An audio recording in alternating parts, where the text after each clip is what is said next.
Altered item number 53, KE, the Simulacrum. Originally contained on September 3rd, 2001, this item is unique amongst the Panopticon collection. This is due to it having a variable form. As such, the true shape of the altered item is not known. According to the containment document, AI-53 has been, quote, known to take the form of the following objects: ring of keys, lunchbox, wrench, microscope, stapler, glasses, mail tube, spoon, end quote. Currently, it is in the form of a water cooler. Supposition. Based upon the changing shapes, a couple of explanations come to mind.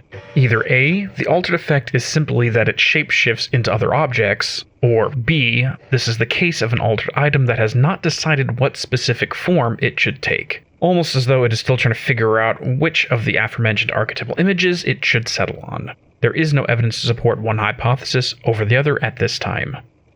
Addendum. After the completion of this report, a third hypothesis comes to mind: that AI-53 may possess other items in the immediate vicinity, its behavior being more similar to possession rather than shapeshifting. The changes in form, however, have never been directly observed. These alterations only occur when no one is looking. The reason for this has not yet been fully examined by the research staff. Interjection. I am certainly not a scientist, but I have seen enough articles in my free time that remind me of this phenomenon, that things behave differently when being observed. I'm sure the research staff are all too familiar with this.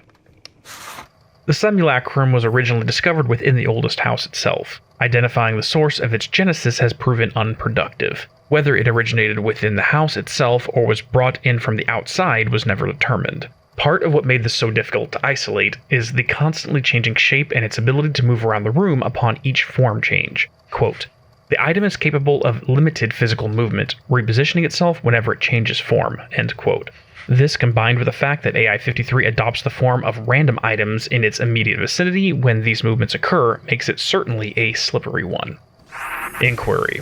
While this is not specified in the containment document, there are two possibilities with how these form changes occur.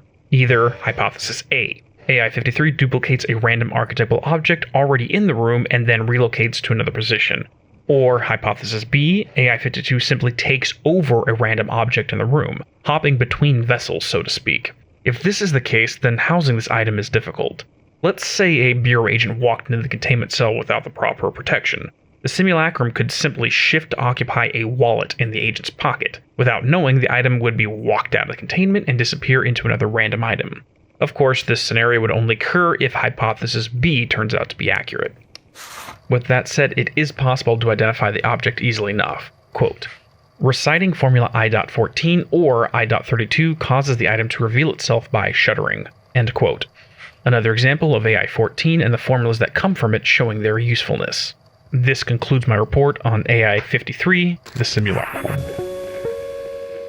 Please be advised, the following rumination segment was not delivered by Agent Campbell or Agent Hull himself. I, Agent Watts, found it in my workspace. This possible altered activity has been reported to the appropriate FBC staff. All names for these items are given by Bureau staff. So why did they call it a simulacrum?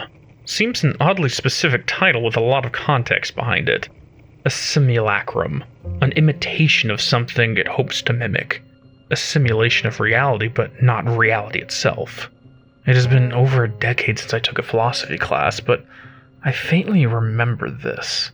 A thing that acts as a copy of another thing, but does not possess the qualities of the original. A painting of a fire does not provide us with warmth. It can't be used to boil water or cook food. How many things in this house pretend to be something they are not? AI-53 pretends to be a stapler or a ring of keys, but it isn't. It doesn't open things that are locked. It doesn't bind paper together. Nothing but a pale imitation. In that sense, it isn't anything. Only constantly pretending to be something. But what about us? Invenio investigatio imperium. Find, research, control. The Bureau's motto. Are those words a simulacrum of the Bureau's purpose? We pretend that is all that happens inside these walls. An ideal. but reality rarely aligns with the symbol. As a whole, we have fallen short. We are painting of what we pretend to be.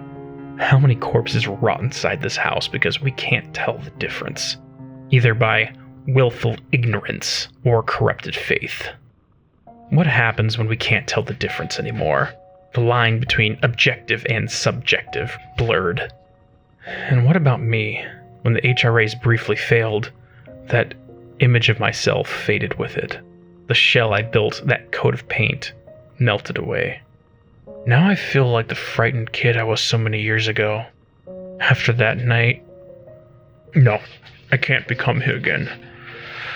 But if this lockdown doesn't end soon, I just might. A simulacrum is a false representation of a thing. Which is the true me, though? The man I became, or the screaming voice in my head? The agent, or the frightened child? Are both real? I know there's more to the Bureau than they say. It has itself become a simulacrum of its original purpose. I must figure out who follows the original image of the FBC, and who follows the false image.